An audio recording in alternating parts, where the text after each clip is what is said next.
We'll intervene whenever we decide it's in our national security interest to intervene. And if you don't like it, lump it. The problem with America is not that we go around marauding around the world imposing ourselves. The problem with America in the last 10, 15 years since the end of the Cold War, really in the last 60 years, is that we've been too slow to get involved. I don't know how many Iraqi civilians were killed, but I can assure you that the number is the absolute minimal that it's possible in modern warfare. Every nation in every region now has a decision to make. Either you are with us or you are with the terrorists. You know, that land over there is yours. You'll go back to it one day because your fight will prevail and you'll have your homes and your mosques back again because your cause is right and God is on your side. Welcome to the Darkened Hour. Welcome to another episode of the Darkened Hour, and I'm your host, Adam Fitzgerald. And with me today is a very special guest, someone I've wanted for a very long time, Mohamedou Ould Slahi Houbeini, who was born in Rosso, Mauritania, the ninth of 12 children on a camel herder. His family moved to the capital of Nouakchott, where he was a child, where he excelled in school and earned a scholarship to study electrical engineering at Gerhard-Mercator University in Duisburg, Germany. In 2001, he was living and working at home when he was detained and renditioned to Jordan, beginning an ordeal that would chronicle in the internationally bestselling Guantánamo Diary. The manuscript, which he wrote in his isolation cell in his detention camp, Guantánamo Bay, Cuba, remained classified for almost 8 years and was finally declassified with substantial redactions in 2013. It was first published in the United States and United Kingdom in January of 2015 and has been published in 25 languages. After 15 years of detention, Mohamedou was released on October 17, 2016 to Mauritania. The following year, he published a restored edition of Guantánamo Diary, filling in the U.S. government's redactions. And in 2021, his first novel, The Actual True Story of Ahmed and Zaraga, is being published by Ohio University Press. In 2021, a theatrical film was released entitled The Mauritanian, which is of course based on Slahi's detention and torture, in which actor Tahar Rahim played the part of Slahi, in which was nominated for 2 Golden Globe Awards and 5 nominations at the British Film Academy Awards as well. Welcome, Mohamedou. Thank you for coming on. Thank you, Adam, for having me in your beautiful podcast. And I can't wait to hear your final cut. And I'm so happy to do this with you. Oh, thank you, pal. Well, I'll just start out pretty simple, Mohamedou. What was your childhood like? Adam, I remember vividly this day. I think I was in 2nd or 3rd grade, and I needed to go to school. And it was really very hot. It was between 2 and 3 p.m. in the afternoon. And it was really hot. Mauritania can really be very hot. And I did not have shoes. But a small technicality like that wouldn't hold me back because I fell in love with school. And so I started my way to school, and I kept stopping, at shades of structures and whatever trees I find on my way to cool down my small feet. And this worked, except for this very nosy neighbor who stopped me, and she started scolding me and give me a lecture why I don't wear my quote unquote my shoes. And I was so ashamed to tell her that I was poor. We didn't have money to afford shoes. And the irony is that she was trying to help me, but she was really hurting me because as she was lecturing me about the necessity of wearing shoes, I was suffering because my feet were pinned, on the hot sand. At some point, I wasn't listening to her lecture anymore. I was just devising my plan to get out of this, and I did not know how. And because if I tell her the truth, it was very shameful for me to be so poor. At least I thought as a child. And we were like raised to respect the elderly, in this case, unfortunately. And so I told her, okay, I go back home and get my non-existent shoes. She said, yes, good for you. This woman is a very known woman because later on her son became the president of Mauritania. But back then we did not know this. And then, so I went back and I took a longer route. So why did I go to school? Me and my older brother, we went to school about the same time. We started the school. And the reason why we started the school, because our way of life as herder had no future. And this was a very hard decision for my father. And my mother, decided that we go to the city or close to the city to find work. And my father was living in the fantasy that the good old days were going to come back. But the good old days never come back. They weren't going to come back. So, and my older brothers found job. One of them as a baker, one of them was like convenience store clerk. And me and my brother, we were like too small to find job. No one wanted to hire us. So we went to school. And I fell in love with school. And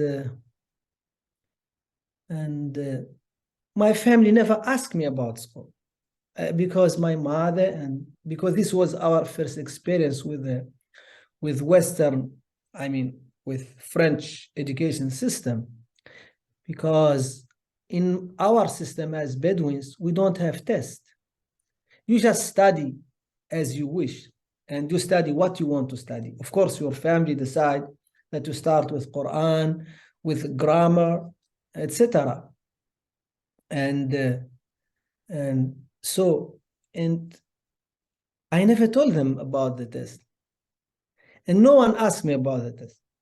But I was always number one in my class, and my family never knew that. So all the way, of course, I think as school progressed, they knew, they heard that other students are passing tests and they start, to pay more attention. And when I moved from primary school to high school, the names of the people who made it to high school were announced in the radio. And they heard my name, because it was actually, I wasn't supposed to do the test because primary school is 6 years in Mauritania. And I did only 4 years. And I insisted, I went to the principal of the school and I told him, I want to do like with the other kids. I want to go to high school. He said, get out, get out. And then I went out and I kept coming back to him. This is without my family knowledge. They didn't know anything. And he said, you are really annoying. And then because I annoyed him coming every day to his office, he said, okay, go. And I don't know whether he told me, I wish you don't pass, but he said he wouldn't lose anything. I'm just a kid who doesn't know what he's doing, and I wouldn't make it. And then he doesn't have to deal with me every day coming to his office. And then I told my family, okay, I did the test. Now we had to wait. And then we waited, and my name was announced in the radio. And then, because this was like big, going from, primary school to college. And so college is 6, not college, high school. High school is 6 years. Like what you guys call junior high is 3, and senior high is 3. You know, back then at least. And then when I was in my last year, you know, I received a scholarship. You know, like the certain student, you know, get scholarship to France, to other countries. Very few, like maybe not 20, most like maybe 50, 30 people like get to Western Europe. And then I was chosen to do the German test, and I did it. Germany, I never thought about Germany in my life. I always want to go to France because I liked football, and and I was just impressed with the French language, French people. I used to go and walk past the embassy. I see like French people dressed very well. The women are dressed very well, the girls. I was really very impressed, and I was a very poor child, just seeing that, it's like watching a Hollywood movie that you are not part of. And I was really in love with a country that doesn't know me and a culture that doesn't know me. And then my lot was Germany. And I remember, as a teenager boarding my plane, and then my mother cried at the airport, and I said no. And then I took all my stuff and I said, I'm not going, you're crying. And they said, no. They explained to my family, said, no, you need to go because your mother would cry because she's also happy but sad at the same time. I did not know that you could have both emotions at the same time back then. And then when we arrived in Paris because our flight was Nouakchott, Paris, Frankfurt. We arrived in Paris, I think, and I saw 9 p.m. And 9 p.m. the sun is out. It was in, late summer. And I said, wow, it's crazy. The first time I see the sun out 9 p.m. Because the sun at most in Mauritania, 7 p.m. You cannot get between 7 and 8 actually. Yes. So, and it was like amazing to me that this is night, but the sun is out. And then we took the plane to Frankfurt. And then the first time I spent in a hotel, Sheraton, I remember the name.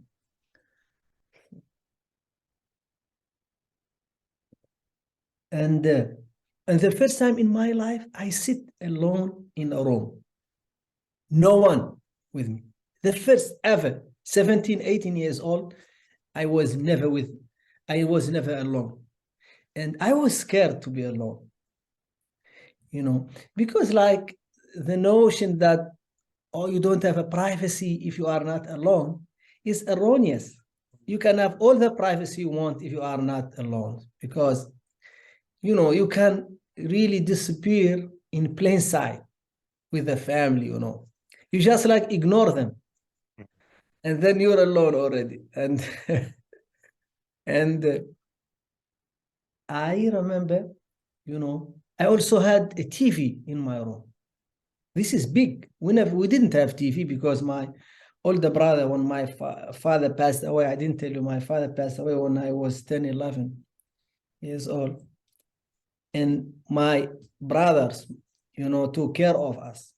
So, and he did not want a TV in the house because it would interfere with our education, etc. And now I had the TV. I'm a person now, I can do everything. And then I look in the room, I found some soap and I found 2 towels, I think. And I stole one of the towels and I stole the soap and the shampoo and put them in my bag. So this was my first theft ever. And so I spent the night, I was really tired, I fell asleep. I don't know how I fell asleep because everything was so, so new to me. Yeah. Then this this young man, Lamin, he came to me in the morning. I don't know how he knew the number of the room, but it turns out they have a place they call the information you can ask questions.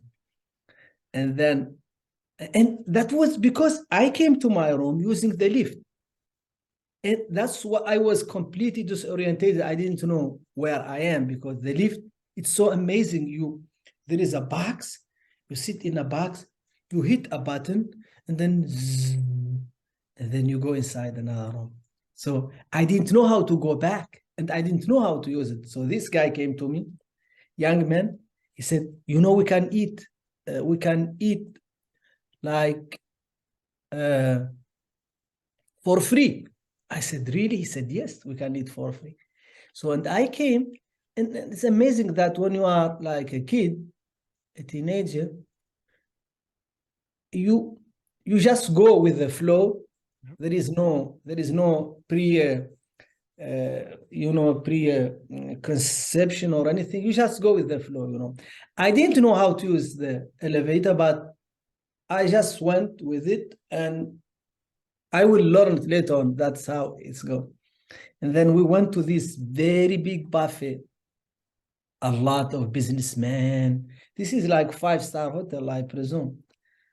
And then I saw for the first time so much food. I never seen so much food. Like all kind of like coffee, all kind of juices, all kind of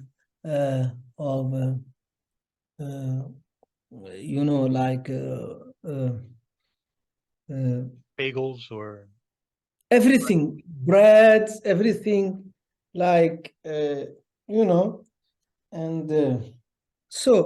and I didn't know what to eat, because this is like a classic case, as the Germans say, die Qual der Wahl, the torture of too many choices. And now I said I need to eat something, because I cannot just stand there like a stupid person. And then, but I need to pick up something that I know how to eat. So I think I know how to eat bread. I never had croissant in my life. So I took an egg. I remember taking an egg, and I remember also taking tea. Very bad tea, by the way. And I sat there, broke the egg. It wasn't cooked well, so I couldn't eat it. And then I found myself in a really, like holding a hot potato. You don't want to get rid of it, and you don't want to hold on to it. So now I need to devise a plan of retreat, because now I know this is not my field. I'm going to lose the battle. And then I was worried about the people judging me. What I was wearing, I think, was jeans that didn't fit, and the t-shirt that was absolutely not for the cold weather. And for some reason, I retreated. Took the plane to a city called Saarbrücken, not far from French border. And the plane was so small, and it shook a lot. I thought I was gonna die, because I stole towels from Sheraton, and thus began my journey in the West. Sure did. You had a lot. There's a lot of growing up in a short amount of time for you, because you were on your own, and yes.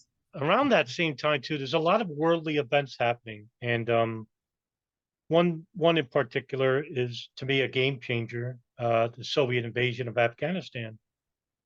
But when they retreated in 1989, you decided to enter the fight against the communists in Afghanistan in 1991. Well, I'm sorry, 1990, I believe. And then you, this is your introduction into helping the Islamic Ummah fight against the communist regime that was left over in Afghanistan.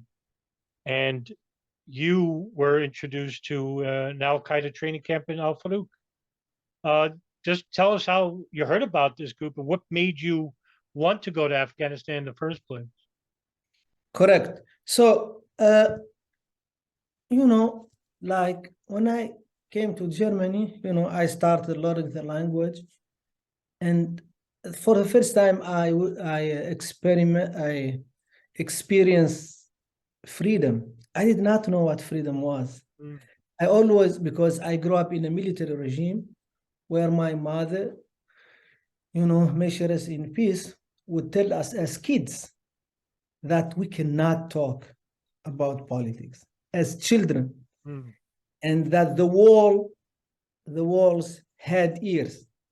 This is very prophetic of her, because now we know that walls have ears, actually, and we lived like in fear.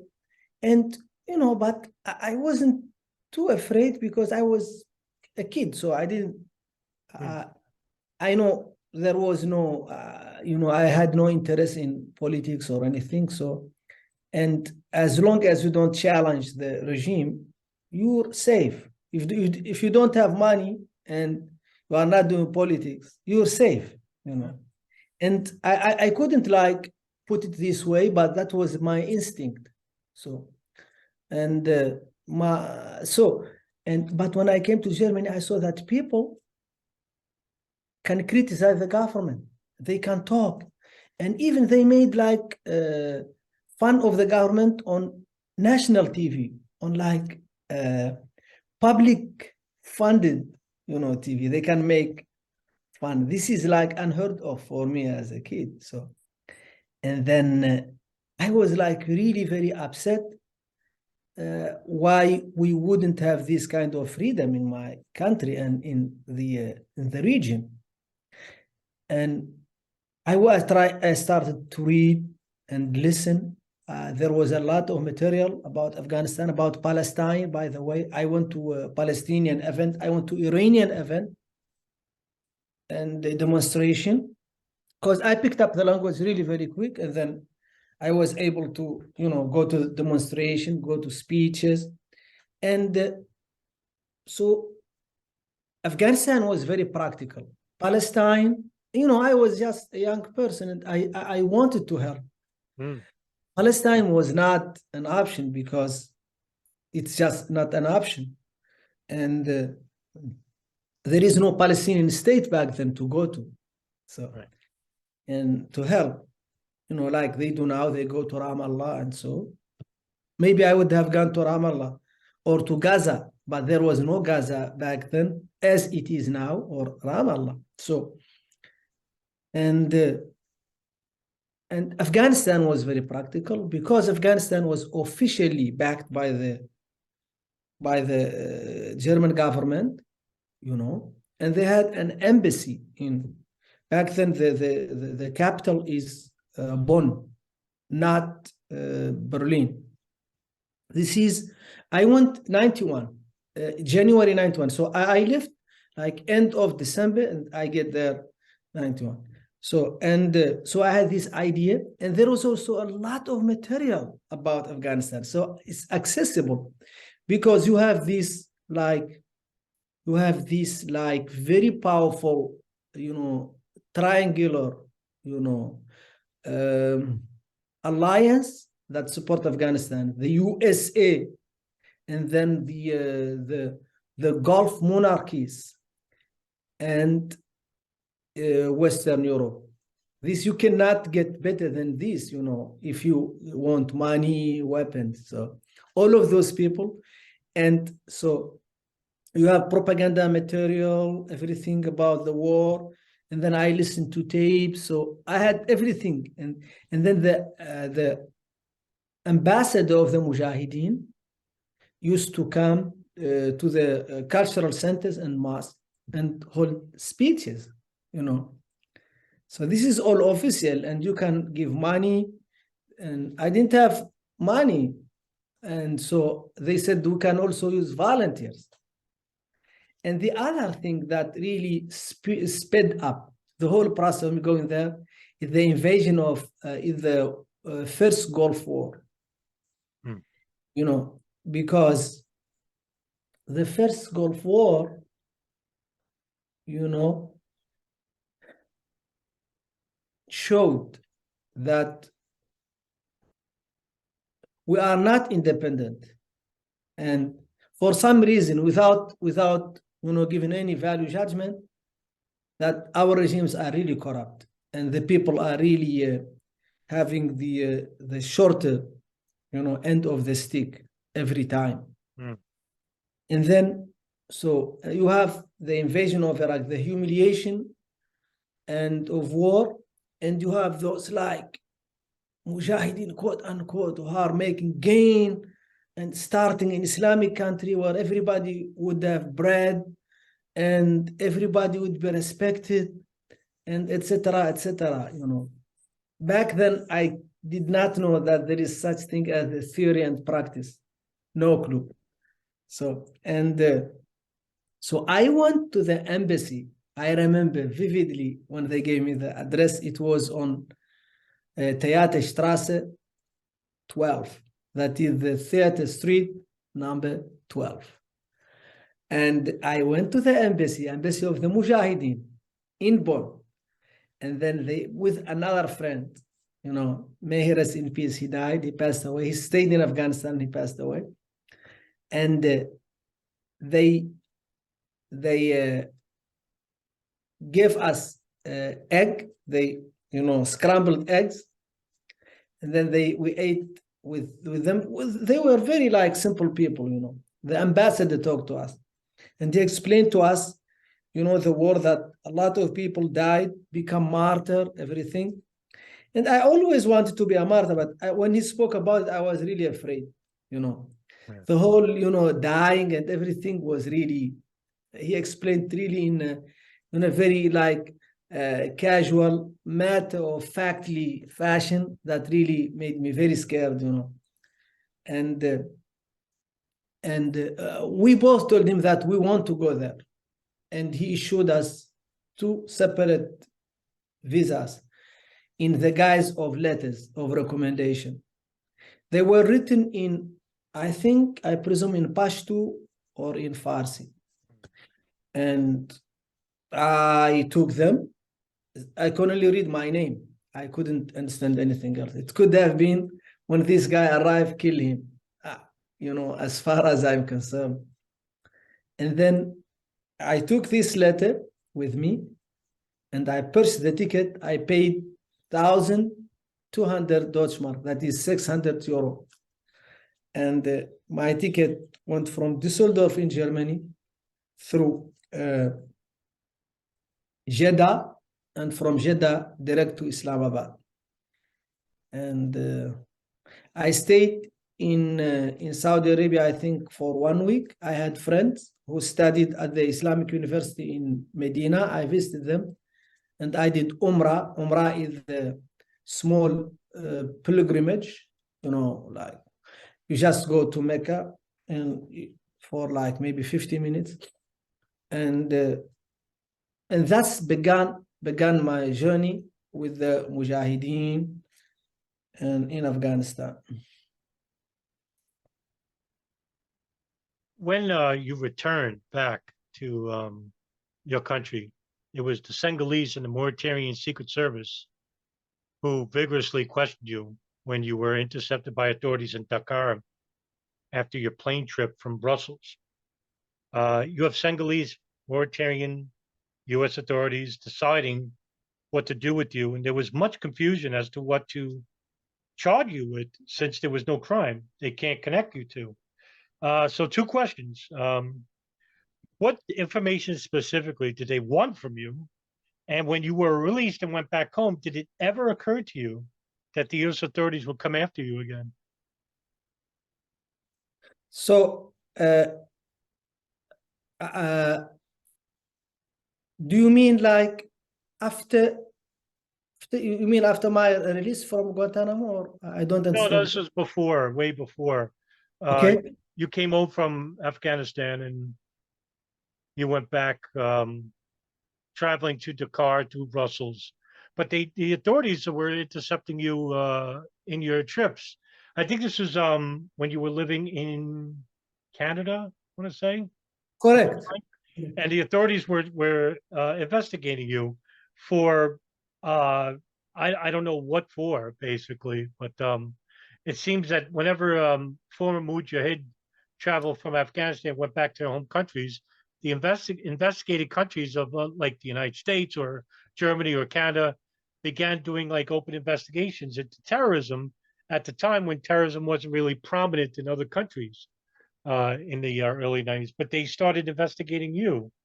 But why did they want to investigate you? And did it ever occur to you that the United States would ever come after you again like they did when they renditioned you? Very, very beautiful question. So I stayed in Afghanistan about 3 months. That was all my time. Right. Went 2 times. And then all my time in Afghanistan is about 3, at most 4 months. I trained in Al Farouk camp. Of course, you cannot, when you go there and you give them the letter of recommendation, they send you wherever they want. I did not, I never heard of Al Qaeda in my life. I never met Osama bin Laden in my life. And I did not meet him I saw him from afar one time. That's it. We never talked. Was it a big camp at all, or? There are different camps. So there is Al Farouk, there is Abu Bakr, and there is Khaldan. I was only in Al Farouk camp. So, and I would say when I was there, it's maybe about 100 people. Oh, you know, but people come and go, come and go. It's training 6-7 weeks. You know, just, you know, how to shoot the small weapon and things like that. Introduce you to guerrilla warfare. And so, and when Afghanistan, when I was there, Kabul fell to the Mujahideen. And they started like butchering each other. And I was so scared because I said, I don't want to be part of this. This is not, they used to talk about that the Mujahideen are good people. They are not good people, you know. And if you butcher, you know, a human being, you are not a good person. Right. This was like a clear fight over power. And I knew I cannot be part of that. Took my ticket, took my passport from the hotel, from the safe house, because you have to give them your passport. I said, I need to go back home. And the guy was very, you know, very collaborating. And he gave me my passport. He could have taken it away and I would never leave Pakistan. And then I left, never to turn my back, you know. And this was 92, about March 92, or February or March 92. Now forward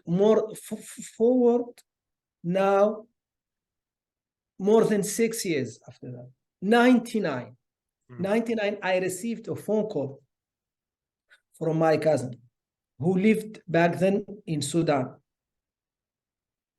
He's very known. His name Abu Hafs, and the reason why he called me, he's my cousin, and he's also my former brother-in-law. And his father was in the hospital seeking medical treatment, and he asked me to help him to send money to his father because he couldn't send it from Sudan. And I did help him. 2 things I did not know. The first thing, that he was using the phone that belonged to Osama bin Laden. And the second thing, that phone was being monitored by the CIA. Those are things that I didn't know about back then. I didn't know the working of it. I know like about 98, I think the USA started to talk about Al-Qaeda and so 98. And I know that because I saw the news, but okay, that's it. And so now I was in the crossfire. I didn't know any of this. So later on, I learned this from the Mauritanian investigation. So, and then my name was, you know, tagged without my knowledge because I received a phone call. And then everything started to go down. Like I was called by the immigration and my visa was canceled. And I was just living in fear, but I didn't know what's going on. I know it has something to do with tourism, but I don't know the story. There are a lot of puzzles that I couldn't understand. How did they know? So I went to Afghanistan almost 7 years back, and I came back from Afghanistan. So what's the problem? What am I missing here? I'm missing a lot. So turns out. So, and I had a friend by the name of Muhsin. He studied with me in Duisburg. He came 5 years before me, and he finished, and then he went to Canada and he immigrated to Canada. And we were in communication. He told me, Mohamedou, you can come to Canada. It's really good country. There is no racism, nothing. And then I applied for Canada for immigration, and I was approved. And I came to Canada in a time where everything was on fire, because when I came in Canada, December of 99, I think December 15th, when Ahmed Rassam, tried to cross the border in the infamous 9/11 plot. The Millennium Plot, right? Yeah, Millennium Plot. Yep. Yes, and I just arrived like maybe 1 month ago, and like the investigators were saying, okay, we have Al-Qaeda guy coming from Germany and Millennium Plot, and they designated me like the mastermind. And man, I was so scared. And then they came to my apartment. One time I was, my roommate was Murad. And he woke up one morning. He said, Mohamedou, someone is boring a hole, in our apartment. I said, how? He said, I woke up, I heard some noise. And I wake up, and when I wake up, I moved my bed, and I saw like a hole all the way to the next apartment. I said, seriously? And then he showed me. And I said, let's go to the neighbor and see. Because it seems like the next apartment, you have to go out and then go to the next apartment. And then I said, no, we have to call the police. You cannot do that. Because I know what I had trouble in Germany. And I know more information than my roommate knows. So I need to involve the police right away. And then I called the police. And then they came to me. And then they looked at it. And they said, do you have some like glue or something to put on it? I was very upset. I said, wow, I didn't think you are a Mason. I thought you are a policeman. Are you the repair person or are you a policeman? And then I said, I need your ID. I need your number. And then he knows that I'm not, he's not going to pull this on me. And then he said, okay, before he gave me my ID, okay. He went outside, said, I'm going to check. Just give himself time to come up with a better story. He came back to me, said, oh, yes, we talked to the neighbor. It's all, innocent mistake. He was trying to hang, a picture on the wall, and then he was drilling. And I was saying, drilling like 10-inch above the ground, or I think 20-inch above the ground. That's where you hang picture. I said, no, this is not okay. And then they gave me their. So later on, it turns out that this was like operation of the intelligence, Canadian intelligence.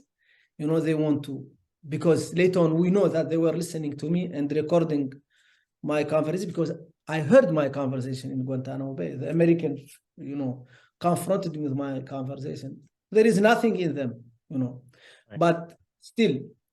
And so the police was on in it. So they were just like calling and receiving when someone must have told them, so that guy, you need to tell him this and this. So this is an ongoing operation. So anyway, I left the apartment and sought asylum in the mosque, because I did not feel safe at all, because everywhere I go, I have people following me, So what they did when I went to the mosque, they called the Jordanian intelligence for help, cultural help, Yeah. and one of the, I think 2 agents came. One of them I met, interrogated me in Jordan, because he confronted me, said, I met you in the mosque. I was watching. I said, okay, did you hear me or see me do anything wrong? He said, no, to be honest, not. He said, so what? He said, you are only very friendly to everyone. That's all I can tell you, to be honest with you. And I said, I'm not doing anything, And then and this was a big problem to the Canadian intelligence, because American insisted I be arrested, but Canadians said, we couldn't find anything to arrest. There is no cause, we couldn't find, And then American said, this is a really smart guy who does not leave any frequent place. Then they started the kidnapping operation. So you you left Canada, and then where'd you go from there?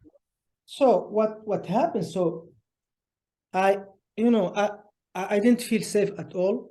So I sought asylum in the mosque, in the local mosque, Masjid as-Sunnah mosque, which did not help, because also Sunnah mosque was also, it turns out, was targeted by the intelligence community. So, and this is all has a lot to do with my ignorance. But, I think I'm giving myself, I cut myself maybe slacks, because when you're afraid, you don't know what to do. So I was really scared to go to a lawyer and to say that I don't feel safe in a democracy. And that's not normal. That knowing that you haven't done anything wrong, that you don't feel safe, and we are a human being, and every time I'm obsessed with these true crime shows, and every time, people go to the police, even people with experience, and they talk to the police, they get themselves in trouble. And we really seek, self-preservation is very important. And I would think I was self-preserving because I saw that the state is against me. It's not going to help me. And I wasn't mature enough to say, no, the state need to help me, and I'm going to the state to help me and to stop this. And the more I go away from the state, the more they think, oh, he's really guilty. And so what they did, there was a tripartite operation going on that I didn't know about. So they called the Mauritanian intelligence. Back then, Mauritania was governed by the military, which is like a paradise for CIA and FBI, because they don't like freedom. They don't like you to live in a freedom. This is a fact. And then they were the talk must have been something like, so this guy is hiding behind the rule of law. We cannot touch him. So we need him in a place where we can touch him. So they spoke to so that I know the part. They spoke to the Mauritanian government. They said, you need to convince Mohamedou to come back to the country. So, and the director of intelligence, the day back then, he went to my mother and he told her, your son is in trouble and you need to call him back to his country so we could protect him. We cannot protect him in Canada. And then my mother called me, through my sister. She said, I need to come back. She is sick and she needs me to come back. It's almost like my family was, part of the conspiracy without them knowing. Mm. And then, and I was kind of glad, to just, because I was living in fear. And then people in the mosque told Mohamedou, you are going to get hurt really bad, because you have problem in Canada. You need to solve your problem, because when you go out of Canada, you are not going to be able to come back. And because there was another case of an Algerian Canadian who was kidnapped in Jordan and delivered to France. And Canada is very infamous of their failure, not only failure to protect, also failure, in that they cooperate with foreign agencies against their own citizens. Arrar, case in point, me, case in point, because I was a landed immigrant, and which gave me a special status to be protected. So first part of the operation, good. I accepted the lure. And then I bought my ticket, and I took my ticket. It was Montreal, Brussels, Dakar. So Dakar, this was the cheapest ticket, and Dakar is about 500 kilometers, that is 300 miles from home. And I called my brother to pick me up. Two of my brothers came to pick me up, and I was arrested in Dakar.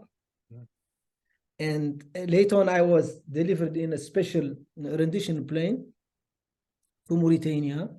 And I spent about 18 days in prison. And they came to Mauritania, very simple. They said, American wouldn't give us any evidence, but my passport was taken away and I was not allowed to leave the country. So what American did is we cannot give you evidence, but we don't want him to go anywhere. That's it. And that's it. That's how it started. And then later on 9/11 happened, and then I was kidnapped. Right. So you had, your own country was basically keeping you in a state of paralysis almost. You are not charged with anything, but you're not free to go. And because the United States is having this enormous pressure on the government. And so what happened was in chapter 3 of your book, Guantánamo Diary, you mentioned that and I thought this was pretty interesting. You mentioned that in the Constitution of Mauritania, the government cannot allow for a foreign country, which was Jordan in this case, to arrest and transport a citizen based on no evidence whatsoever for crime. Or any evidence. This is what happened to you. Or any evidence for that matter. It is anchored in our constitution that Mauritanian citizen cannot be extradited. It doesn't matter what crime you do. Once you touch the national soil, you can only go to trial in Mauritania. You cannot go to trial in another country. And if you are innocent, you are innocent anyway. But if you are not innocent, you are going to trial in Mauritania, and the other country can bring the evidence, and it's up to the Mauritanian judge to evaluate. It's really, the constitution is beautiful, everything, but there was no respect to anything, Unfortunately, it was not only Mauritania in this. It was Mauritania, and it was Jordan, and it was Cyprus. Cyprus, a member of the European Union that should supposed to hold itself to a very high standard of human rights and the rule of law.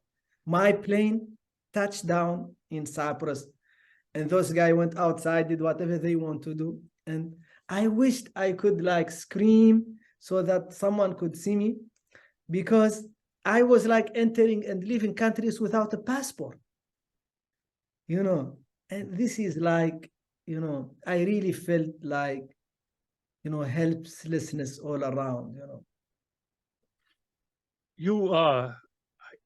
I think the president of Mauritania at the time was, and correct me if I'm wrong, Ould Slahi Houbeini. President Ould Slahi Houbeini. He's now in Qatar. He's now in Qatar. Yeah. So so here you are with no, you have no idea what they're charging you with, nothing at all. You're on a transport plane, and you're really uncomfortable because you're chained to the floor and not allowed to see. But could you tell me just a little bit? You said you did a crisis prayer. What is a crisis prayer? So, crisis prayer. So whenever I'm in this situation, I always ask people whether they ever experience death. And I'm not talking about like this cliche near-death experience. I'm talking about real death, and then they came back as a different person, because this happened to me, you know. And so whenever I get like in this situation, I don't remember anything anymore.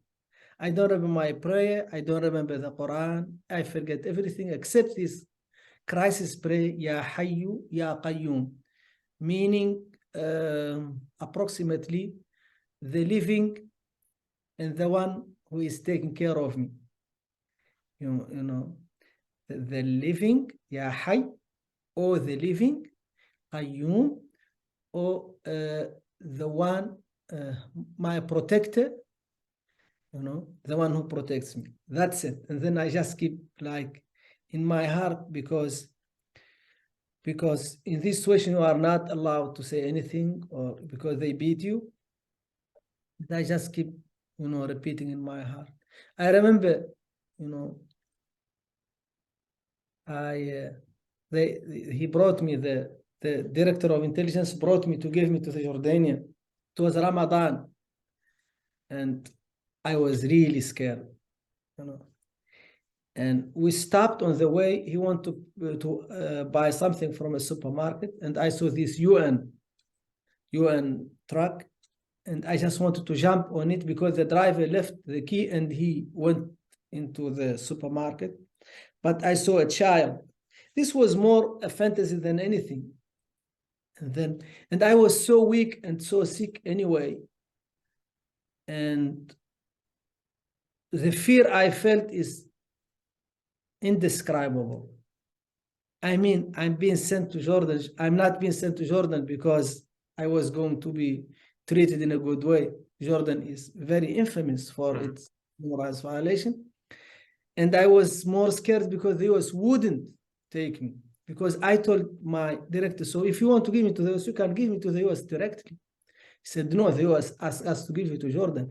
I had no clue there was Afghanistan. I had no clue about, you know, the development of the war, because I stayed all this time after 9/11 in prison. And incommunicado, I had no access to the news.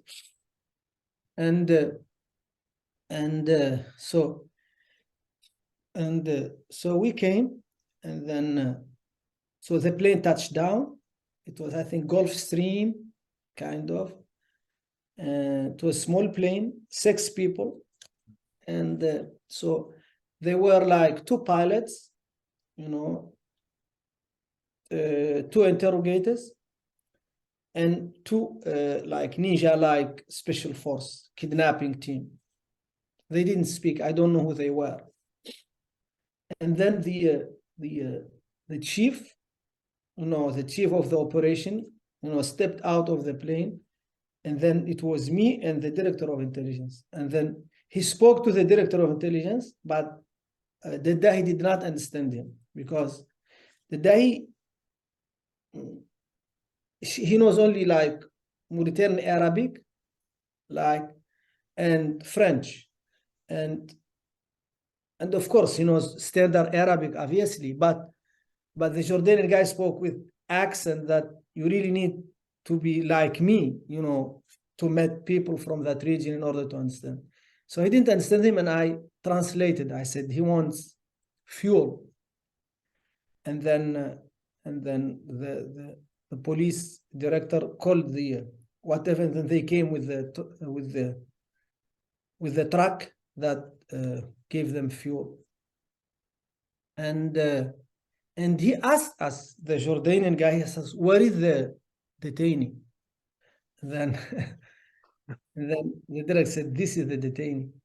So this was like the very shock, because, you know, this was not his first kidnapping operation, because usually like you cannot see, you cannot hear, and you don't know where you're going. So that's the kidnapping procedure. But Mauritania was really new into this so-called war on terror. They did not know this SOP. And Mauritania did not see me as a threat in any shape or form to anyone. So And he was casually smoking and telling me, yeah, that's him. And then I will tell you this, and I'm ashamed to admit it, because I was so like scared and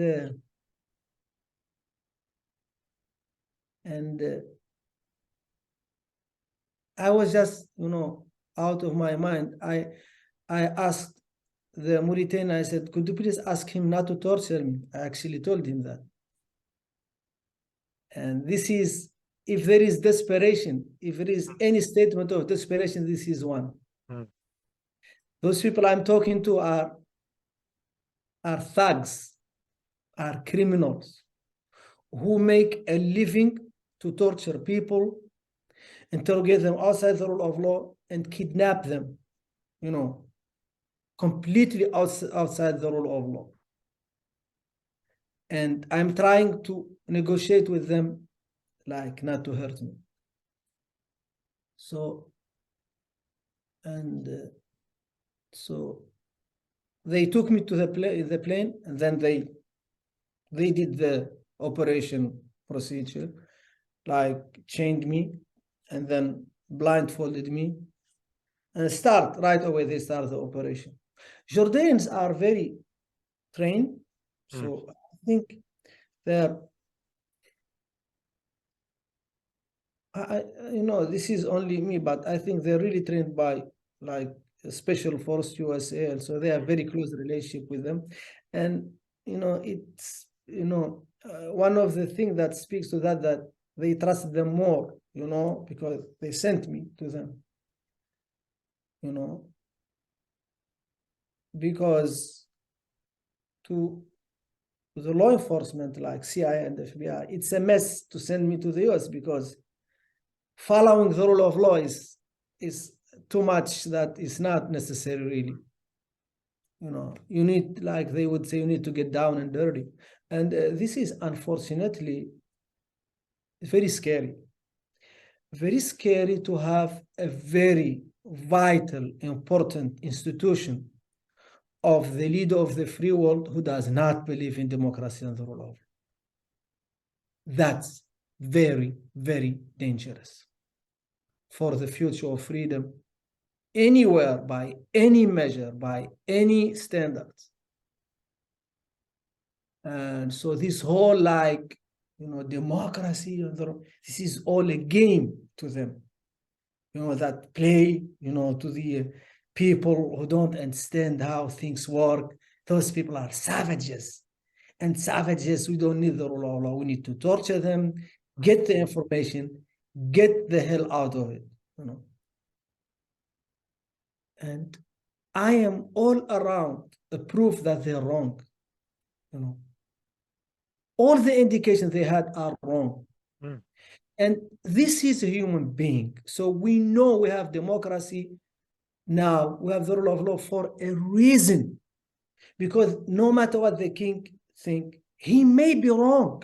And that maybe he is wrong, is the whole difference, make the whole difference,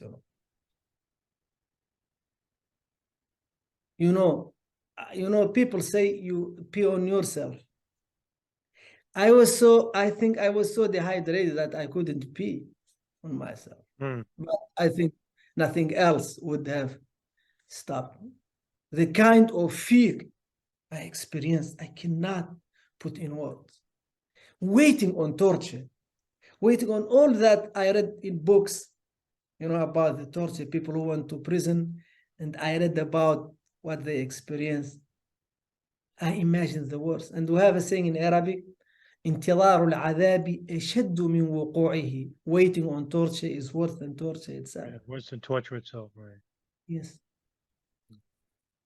Because actually what happens, if someone starts hitting you, or because I went through this, in the middle of it, your body doesn't feel anything really. So it's only like in the beginning, and then your adrenaline shoot up, and then you are in a different world. So, and I was in and out of, they started to interrogate me in the plane, but it was so loud in the plane that I couldn't understand anything. They couldn't understand me. So they gave up on interrogation. They stopped, I think, 3 times. And every time I was praying that, especially in Cyprus, because I had Cyprus in the on the phone, I was wishing that they took me out in Cyprus and put me in prison, because I just don't want to go to this destination. Imagine you are in a plane and all your prayer, please don't come to destination. When the prayer of everybody in a plane, that they come to their destination. They're getting tired, but all I was praying, I don't want the destination. I came, and then I remember it should have been at the break of dawn in Jordan the next day. I think the journey took 12 hours, torturous hours. And then I was so cold, but when the new team took me, they hold me like very violently. And I felt like the warmth of their bodies, even their violence. I needed it because I was really cold. I didn't eat. I didn't, so, it, pushed some life in me. Even though I was like, I was, I had like this, ear muff. I could hear the radio. They turned on the radio, and I love really Shami accent, like in that region, Syria and Jordan. This very beautiful accent, And I heard this lady like, I think talking about the weather or something, and then it's only like not a minute they changed the channel, or they pushed in a tape in Quran. Of course, Quran. Quran is good, especially if you are a dictator and you don't want people to know what's going on outside. Give them the Quran, that you really don't care about. I came, and then they give me to a new team. The new team start asking me a question, very weird question.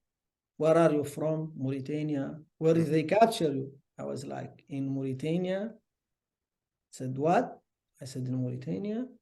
And then one of them was making fun, said, a country given its own citizen, they making fun of Mauritania. So, but they were really very, very basic, and they didn't seem to know a lot. They just like, soldiers, who just processed people. They just processed me, And they took me, put me in a room. I was tired. I was hungry. I was thirsty. But that didn't matter, because the only thing that mattered is how much fear I was in. Yeah, sure. I couldn't sleep. Every time I close my eyes, I have nightmares about the torture that is coming up. I look in the cell, and I found old book, Al-Milal wal-Nihal. It's a known book written by Muhammad ibn Hazm in the Middle Ages, Spaniard. And it was about the different factions of Islam, Christianity, and Judaism, of his time.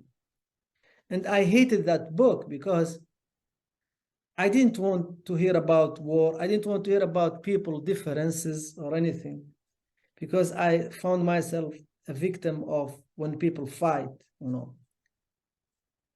And so I kept waiting, looking forward to the torture, because I want to get it over with. I don't know what time, because I didn't know time. Night or day, I didn't know. They took me, and then they started interrogating me while I was blindfolded. No. They first took me to a room where I could hear an interrogation of another person. That person spoke very little Arabic with very clear Turkish accent. And they were like very loud. I'm telling you, I know everything. And then he was like, I don't know. I'm just here, and you just pick me up, and I'm innocent. Things like that. So that was like, you know, Your the first introduction. Yeah. Yes, that's the message I need to understand, that no one is getting away with lies, with etc. Only full confession. So they took me to this room. They started interrogating me, you know, blindfolded. So they said, "Do you know where you are?" I was like, "Yes, in Jordan." One says, look, like cursing, because I wasn't supposed to be told where I was. That's a mistake from the Mauritanian part, because they want to shock me completely. You know, 12-hour flight, that's how they do it. And then interrogation, you don't know where you are.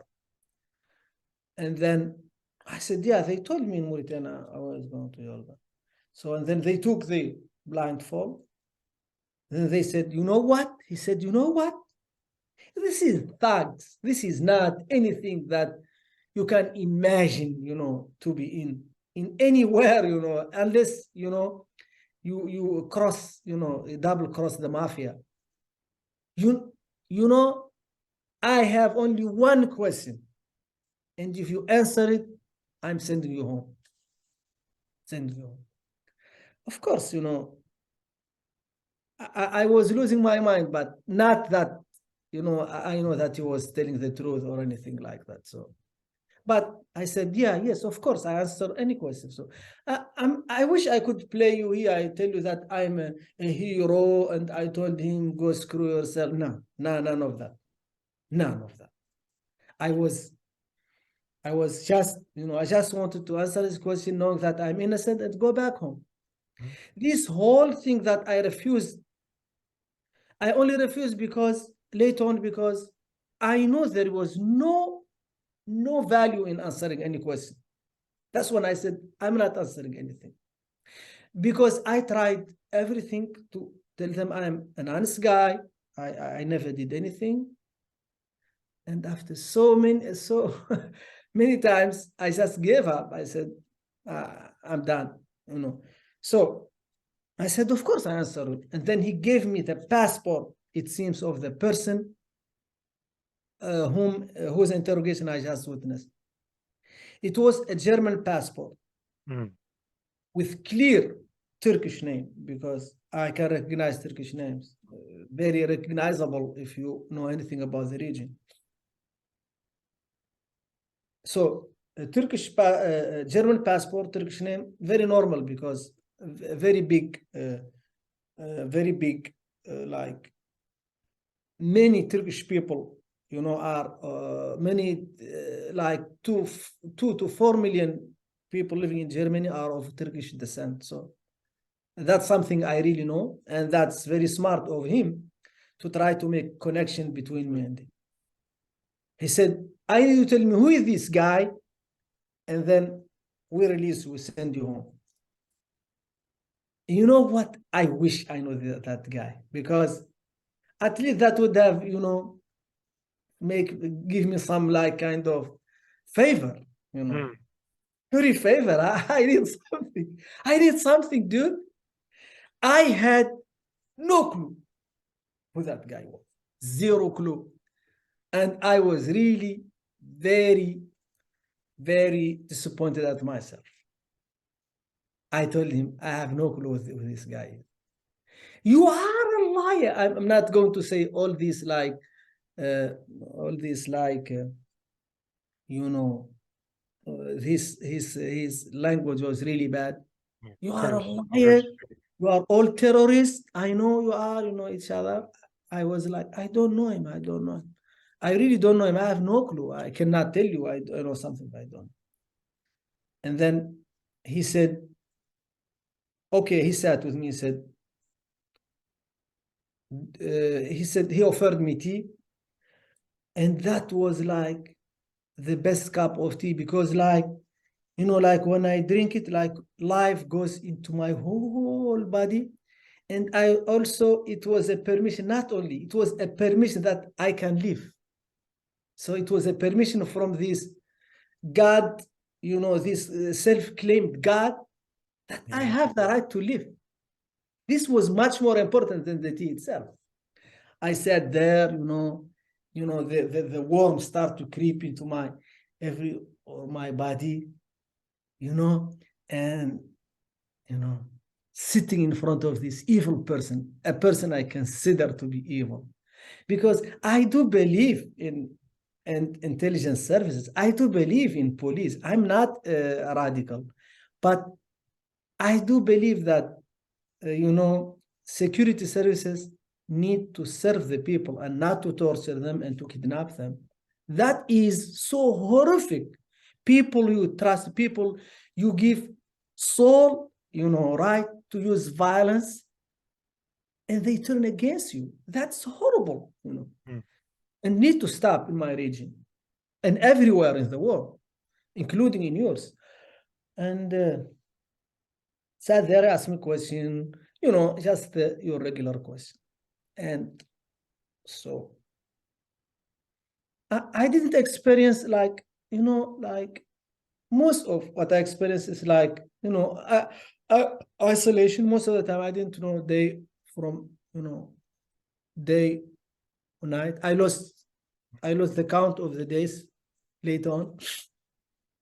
And he beat me like once or twice, but it's not, it's not just beat me, hit me like, and then push me against the wall, because I refused to talk.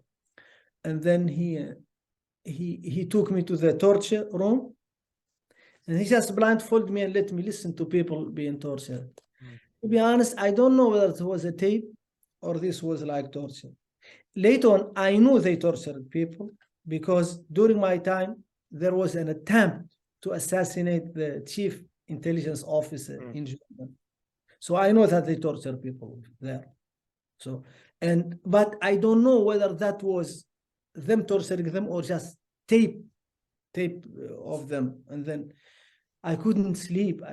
Every time I try to sleep, I hear the cries of those people.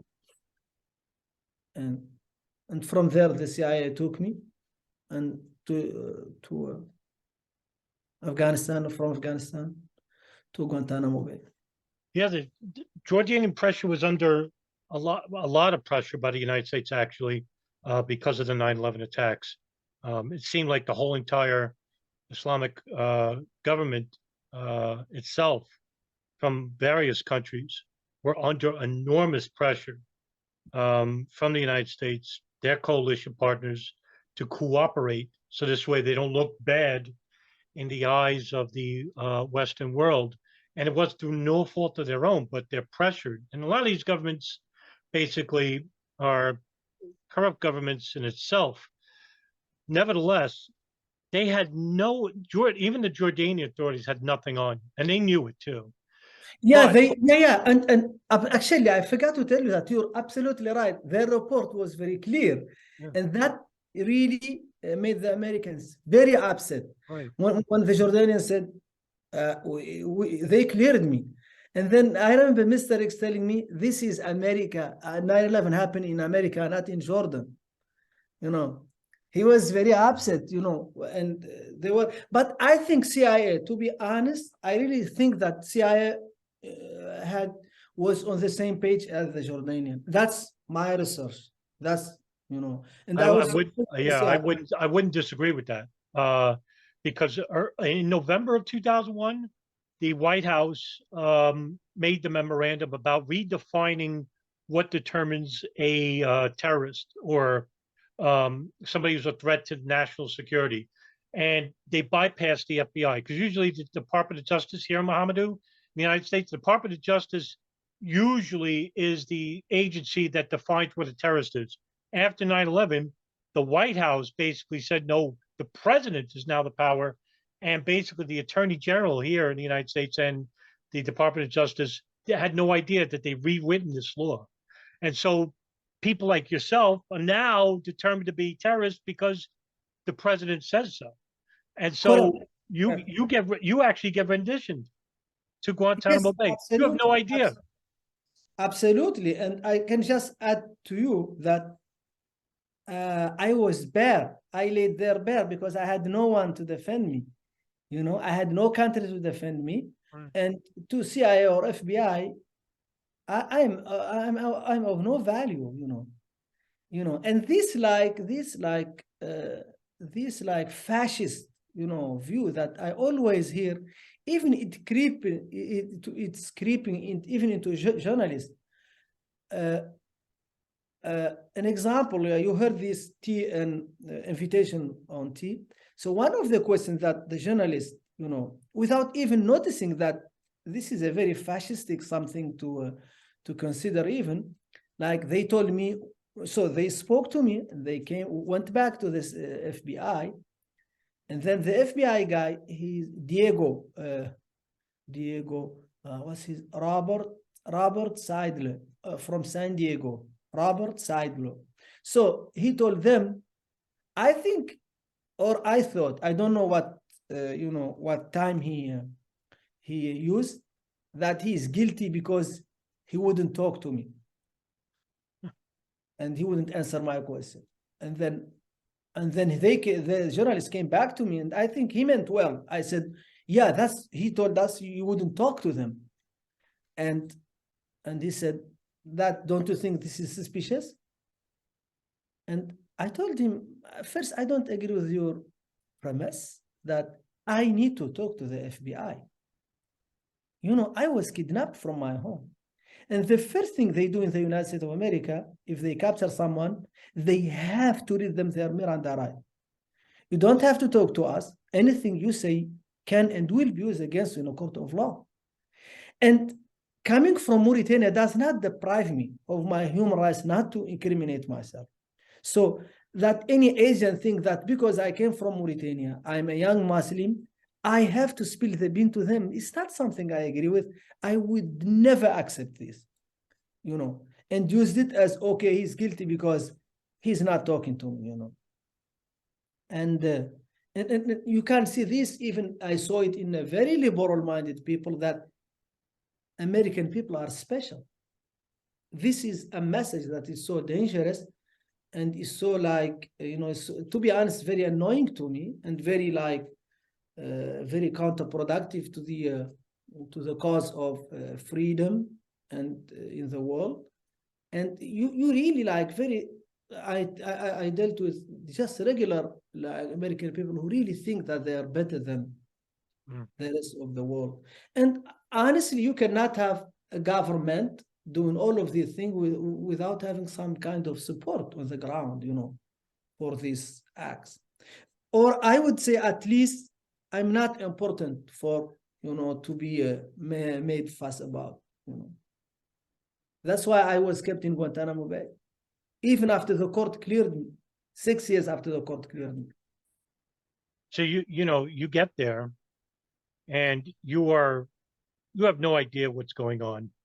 You're in an isolation cell, surrounded by these very rabid guards at the time, and unbeknownst to you, somebody was speaking against you, and this is the reason why they basically pressured you at Guantanamo Bay.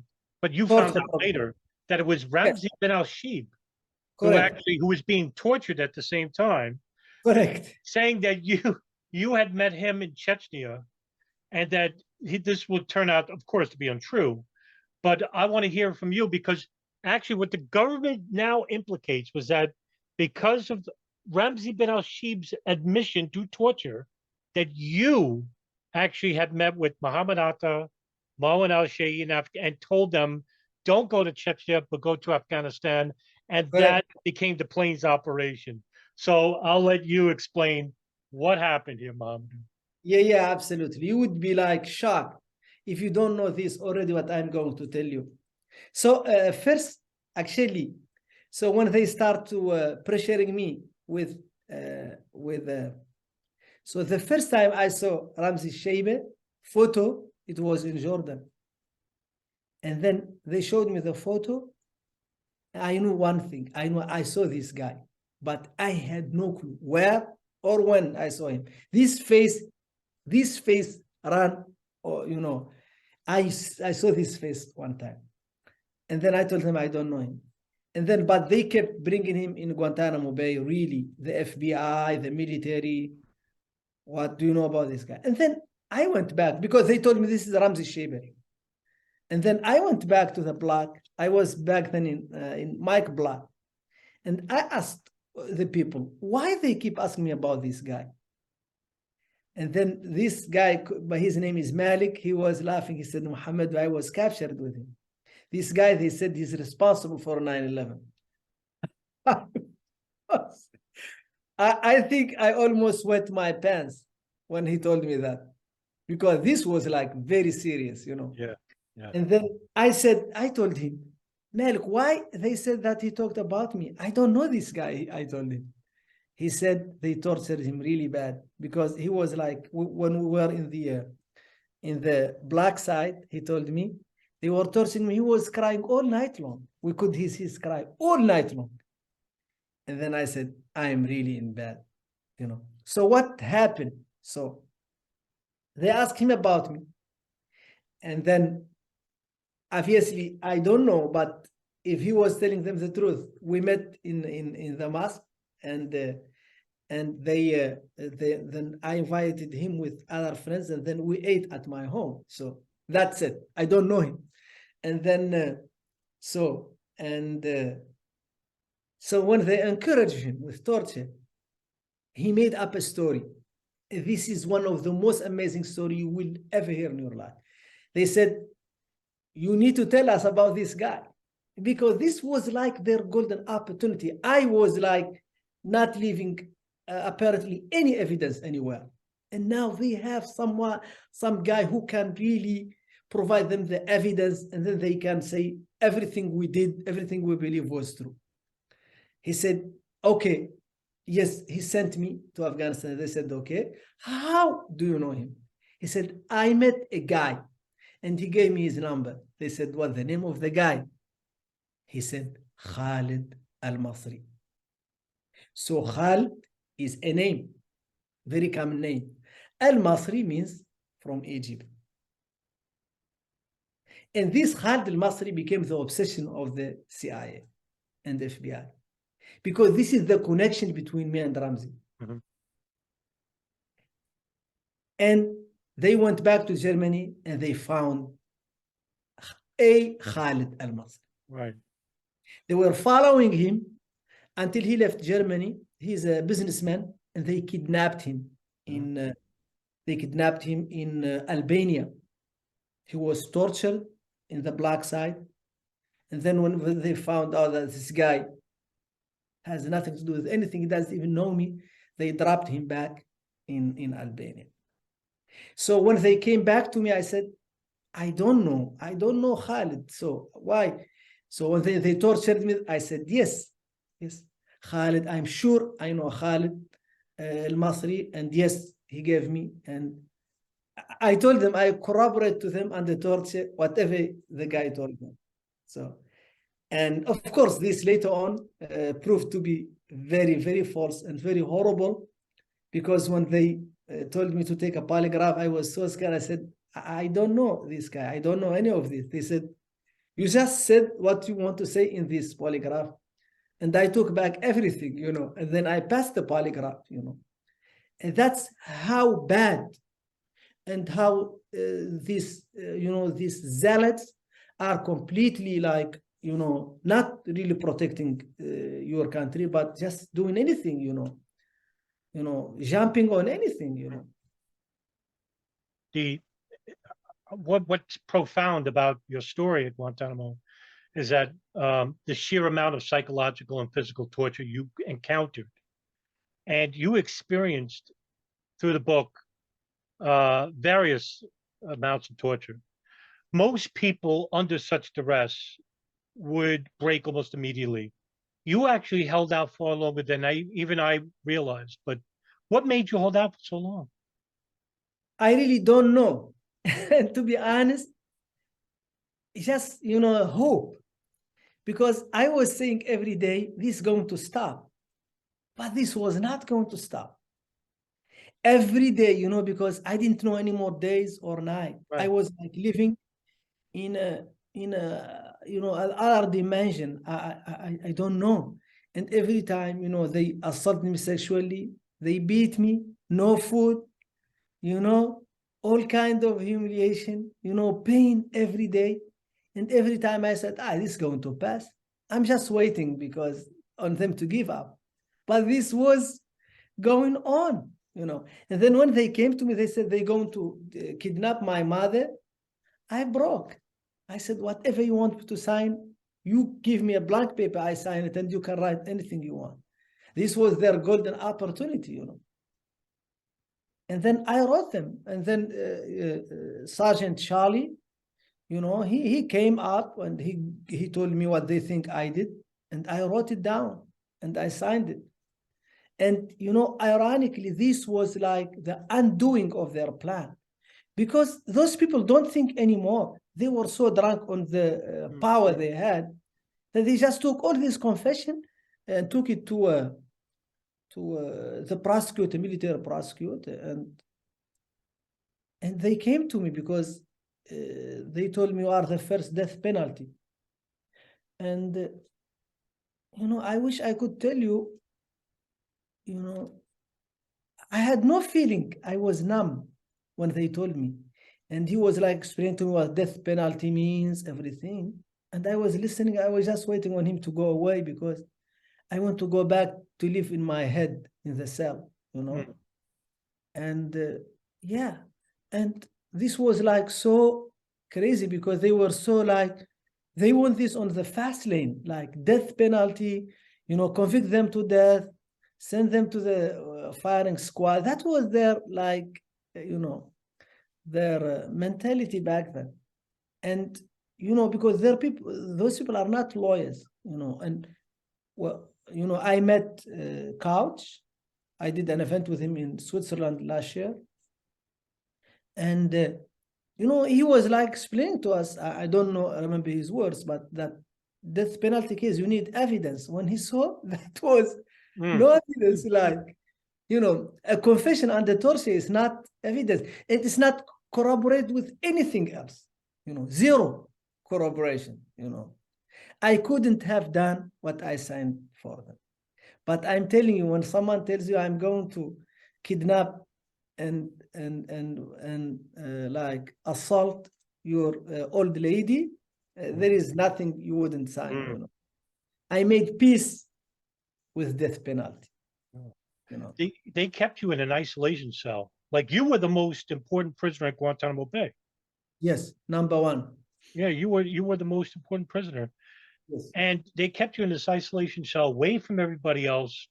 You were disillusioned. You had no idea where you were. And at this point, you started cooperating because you were getting tortured, threats to your family and whatnot. When did you start having an idea? Because they started giving you basic things back because you started cooperating. When did you start getting the idea of writing a diary? Actually, I want to write a diary. The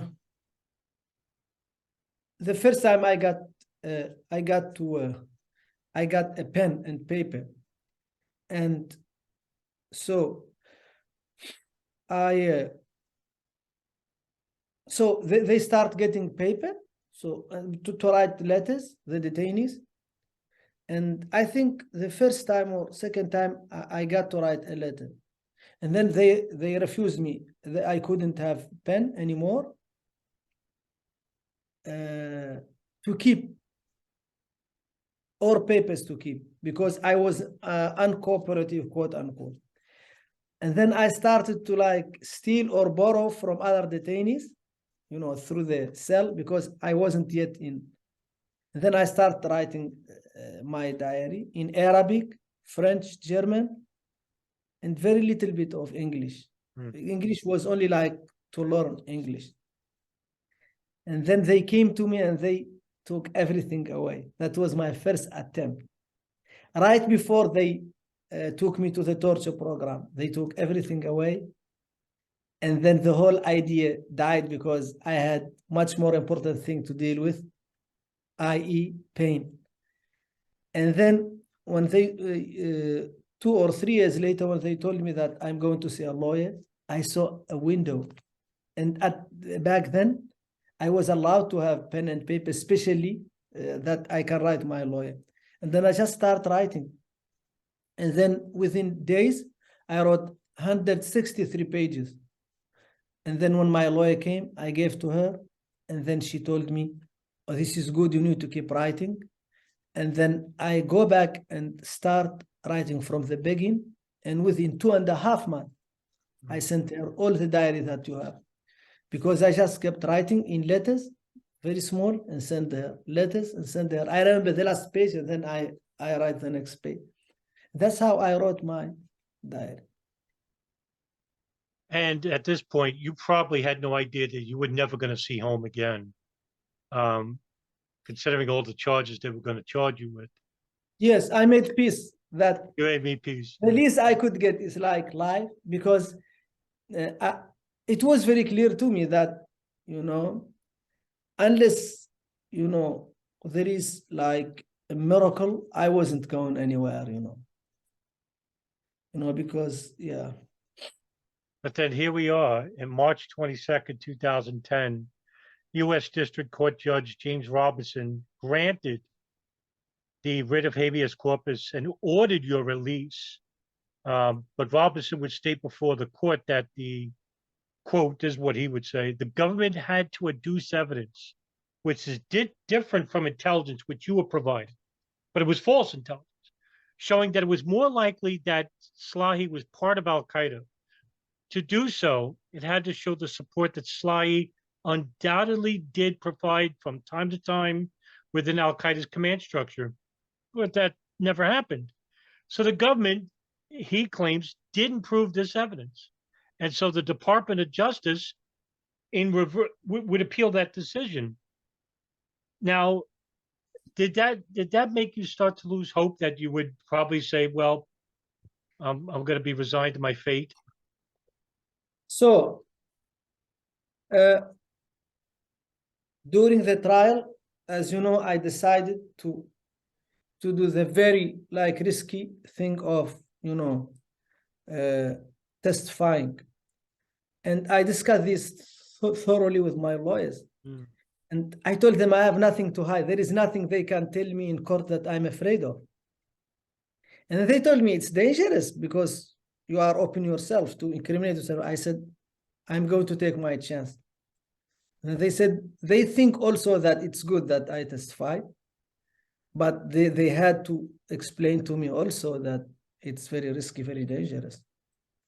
What if they say something? I said, I didn't do anything. That's it. That's what I know.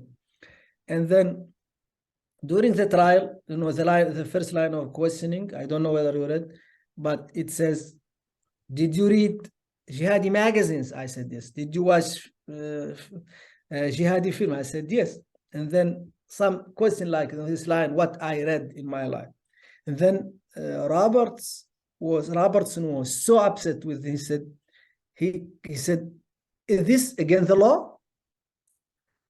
He was like, no. He said, I want you to go for the jugular. And the first time I heard this expression.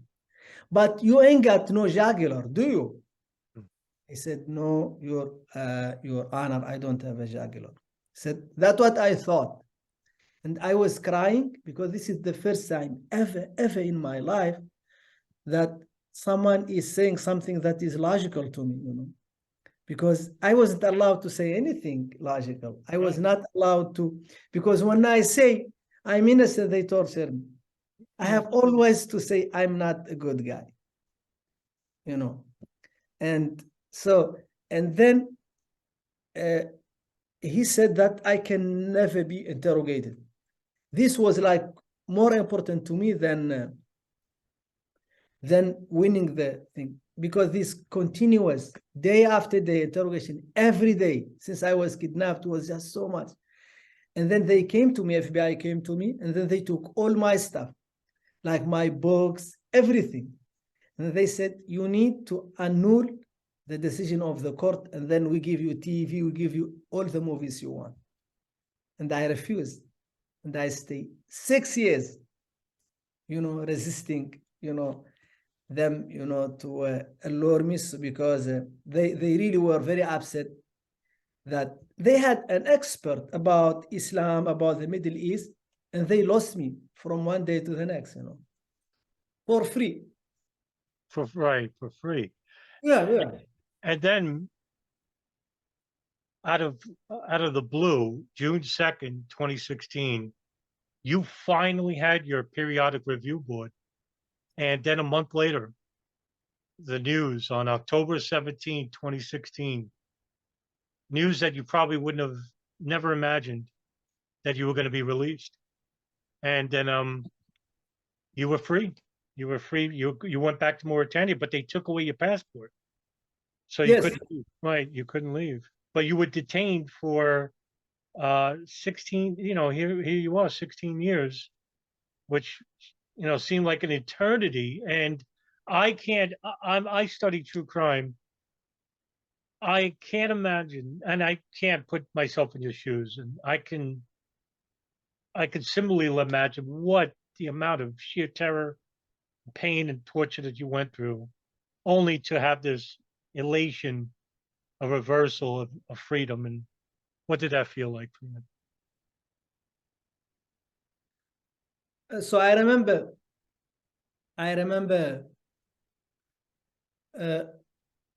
the day that they came to me and to announce to me that I was going home. It was the most pretty face I ever, the prettiest face I ever saw. This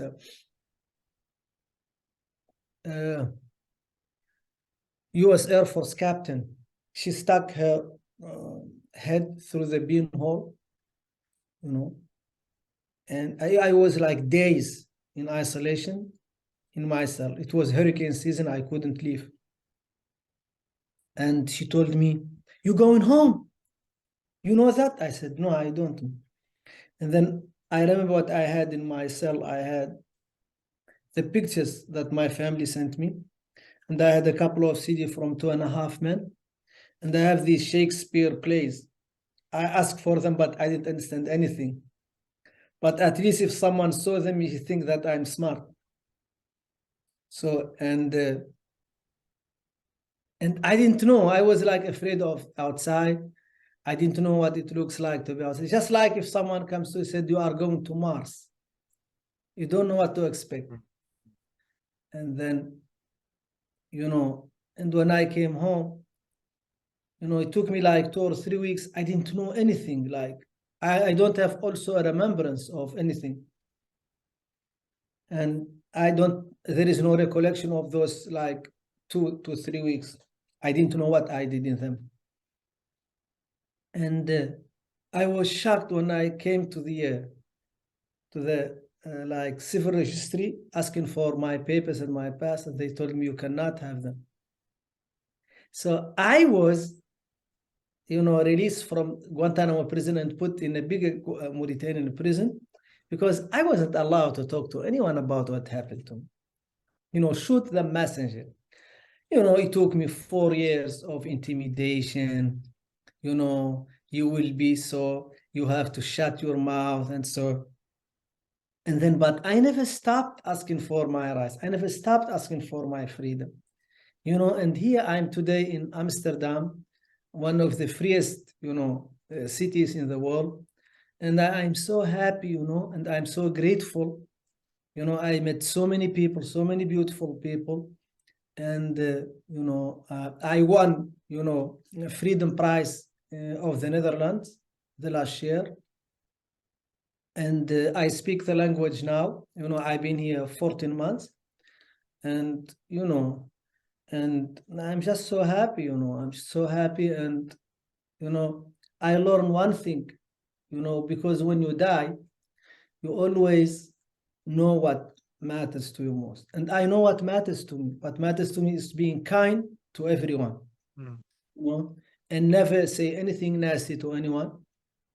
And, try to help everyone I could help, because, let's face it, when the CIA took me from Jordan, it occurred to me I would never go back to my life. And then I wished I was kinder. I wished I was nicer. I never wished I didn't have money. I never wished I didn't have all those beautiful women that did not want me. They did not matter to me anymore.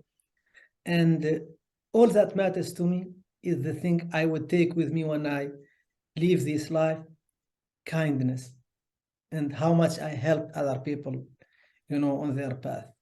That's it. Through your ordeals, this is the one question I really wanted to ask you, because studying about you, Mohamedou, after what you went through, former detainees of Guantanamo that I've seen, like Mohammed Bezeg and Adifi, I think is another one, a couple of others. They seem to be, I don't know, they seem to be almost happier at this point because they experienced so much trauma, so much anger, so much hatred that they went through, that we here in the United States would think that that would make us into rabid animals. But that wasn't the case for you people. Now, you met many guards and interrogators during your long 16 years there. You even became friends with one, Steve Wood, who's a former Gitmo guard. What is your overall assessment regarding the people that worked at Gitmo? How do you feel about them now? I feel about them now and then that American people, by and large, are kind people. They're very generous, very loud. They want to be good people. They think that Jesus Christ was born in Alabama, and that he's from the South. And and unfortunately, they don't know a lot about the world. And this is like very saddening. Because I heard so many stereotypes about we are bad people, we mistreat women, and I was just like looking in awe. One of them, he was 18 years old. He asked me, Mohamedou, I just want to ask you a question. I said, what? Which one? He said, why you guys, it's a lot of people, by the way, why you guys always let your woman walk behind you 10 feet. And then I intuitively told him, because I don't have a leash that is longer than 10 feet. And, and then because I didn't know what else to tell him. And so, and they tell me, and we discuss, and, the problem that if you don't know anything about the world, it's okay. But if you have the power to visit violence against a country or a people, and you don't know anything about them except like very negative stereotypes, it's really very saddening.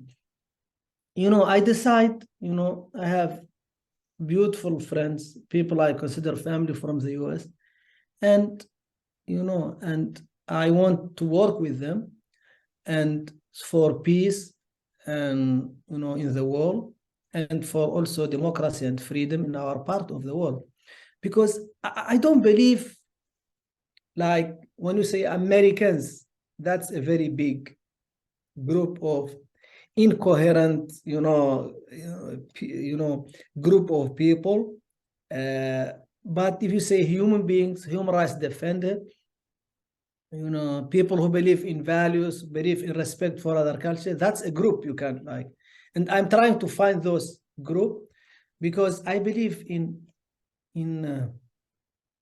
global citizenship, that we don't have to wait on governments anymore, because now citizens can do stuff, without, we take the lead now, because governments only like to do war, and like I was in I think you saw it. I was like in a event to support stop the extradition of Julian Assange to the US, and there was this very young man, and he said something beautiful. He's a little bit radical, because he's young. Maybe I would have said things.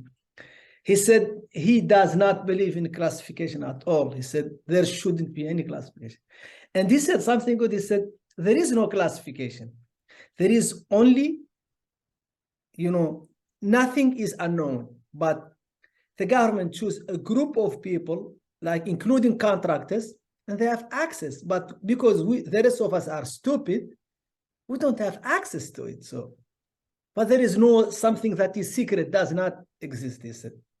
And that was like, to me, a novel idea, that, the elite, they choose like certain group of people who have access, but the stupid people, like regular citizens, don't have access to this, I've kept you on a long time. I have just two questions for you, Mohamedou. In your book, The Guantanamo Diary, you said something quite profound in the last chapter that resonated with me, because it explains the war on terror, explains Guantanamo Bay prison, and it explains almost a lot of the problems that we face in daily life. And I'll quote, it says, quote, "When people look at one thing from one perspective, they certainly fail to get the whole picture. And that is the main reason for the majority of misunderstandings that sometimes lead to bloody confrontations," end quote. This holds true today, yesterday, and in the future. I would say that the whole banality of this story that you've told today and you've told in your book can be explained with this quote, because the intelligence services, the governments only got one perspective, and your perspective was forced. They didn't get the whole picture. And that's why 9/11 is unsolved. That's why a lot of these experiences of former Guantanamo prisoners, their stories are basically wrought with misunderstandings, confusion, which led to violence unto themselves. And the government got one perspective, but this perspective is false. So it's, I will tell you something that I find so amazing. It's just, I think it's just in line with what you said. The biggest threat to xenophobia and to racism and to war mongering is learning and studying. So we have we have a very known politician in this country, in the Netherlands. His name is Arnoud van Doorn. He's very known.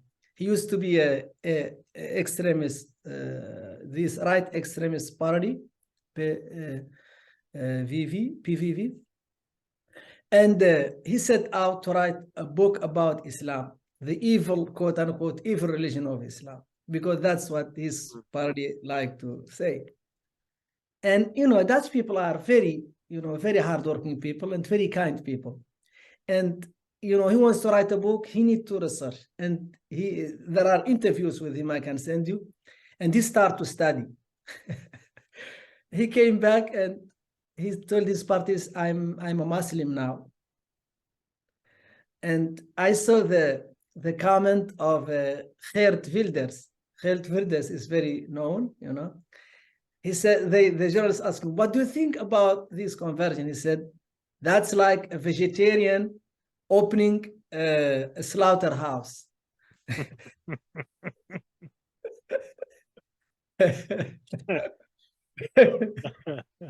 Yeah. So this is like, if you really, I really think that people who want war, people who hate other culture, they should not read any books. They should not study anything, because that's will really hurt them badly. What is the ultimate aim of your diary, Mohamedou? And currently, what projects are you currently working on now in the future? I like the saying, as long as the lion does not know how to write, the story will always glorify the hunter. And to be honest, we really don't know all the time the motivation why we do what we do. We don't know it all the time. Most of it resides in the subconscious. So, and I really want to tell my story because the story that the government is telling the world about me is really ugly. I'm a mass murderer. I'm a killer of women, children, elderly, and everybody in between. That's not something that my family raised me to be. My family raised me to be a kind person, to help everybody. You know, they instilled all those values to me. And I couldn't live with this story that the government is saying about me. And I want the world to know who I am, you know, and I think that was a very big thing for me.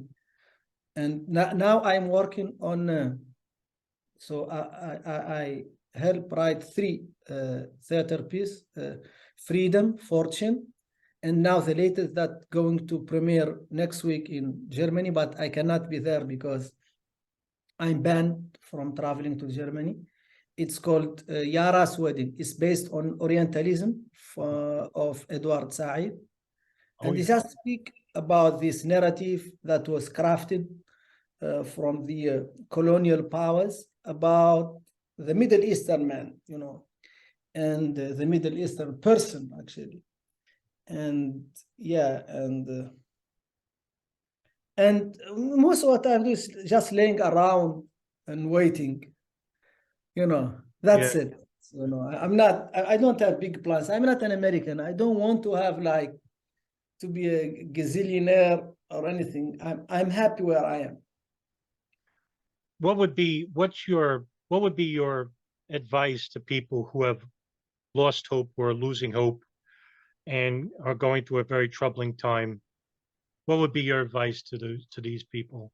Your message? So I don't want to put myself in a position to that make me like a guy who is able to give advice to anyone, or, you know, looking down to people. You know, there is this French philosopher, his name is Montaigne. He said, je n'enseigne pas, je raconte. I don't teach, I tell stories. So, and I can tell you from my experience, there are beautiful people everywhere. You need to connect with those people. And you never, ever give your right to life and freedom, but always do it peacefully and try to find the right people. When I came here, it was almost impossible. I was banned from all Schengen countries, 30 European countries.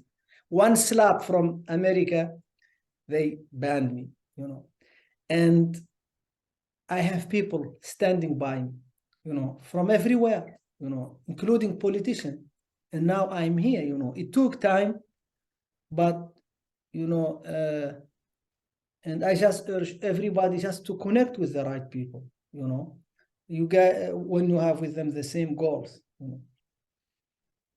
Mohamedou Ould Slahi Houbeini. His book is Guantánamo Diary, the film, The Mauritanian. Thank you very much for sharing your story with us today, Mohamedou. Thank you, my brother Adam, and I'm looking forward to hear your podcast. Thank you, pal.